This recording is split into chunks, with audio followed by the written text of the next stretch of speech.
हा ट्रेक करताना एवढी मोठी चूक केलतो का नाही आम्ही, नंतर त्याचा लई त्रास झाला आम्हाला. असं वाटत होतं की का म्हणून या ट्रेकला आज आलोय. एवढी मोठी चूक केलतो. तर नमस्कार मंडळी, मी राजन. आज आपण आलतो प्रबळगडच्या ट्रेकसाठी.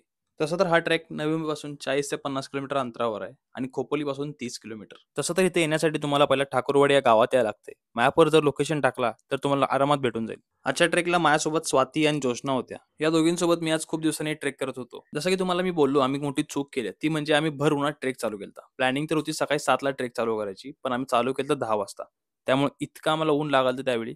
त्यात आपण पण मागे सरकत नाही. सूर्यजांचा प्रकाश खात-खात झाडाच्या सावलीत आडोशाला थांबून थोडा आराम करून ट्रेक करतोय आणि पोहोचतोय प्रबळगडच्या त्या साईडला, जिथनं कलावंतीन दुर्गचा पूर्णपणे व्ह्यू दिसतोय. त्यात जर नीट बघितला तर कलावंतीन दुर्गच्या पूर्ण त्या डेंजर स्टेप्स दिसतात. ते बघितले की अंगावर काटा येतोय. त्या तिथनं तुम्हाला जर वातावरण क्लिअर मिळालं, तर तिथनं तुम्हाला मलंगगड, माणिकगड, कर्नाळ फोर्ट आणि आपलं माथेरान हिल्स हे सगळं बघायला मिळते. किल्ल्याची ही बाजू बघून आम्ही निघतोय दुसऱ्या साईडला जायला. त्या चालाबादप्रमाणे आमच्यासोबत डॉगेश भाई तर फिक्स असतातच. त्यांना घेऊन आम्ही जातोय बघायला राजवाड्याचे पडलेले अवशेष. या किल्ल्याचं पूर्वीचं नाव होतं मुरंजनगड. महाराजांनी जेव्हा हा किल्ला निजामशाहीकडून जिंकून घेतला, तर त्यांनी याचं नाव ठेवलं प्रबळगड.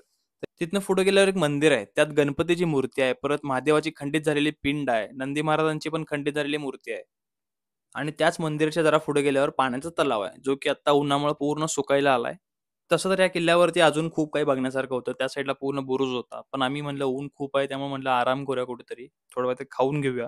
म्हणून स्वातीने आणलेला चिवडा काढला. भूक एवढी लागलेली की नाही, जे काय आणलोय ते सगळं काढून खायला. चिवडा होता, चॉकलेट्स होते, बिस्किट होतं. हे सगळं खाल्लं आणि निघालो परतीच्या वाटेला.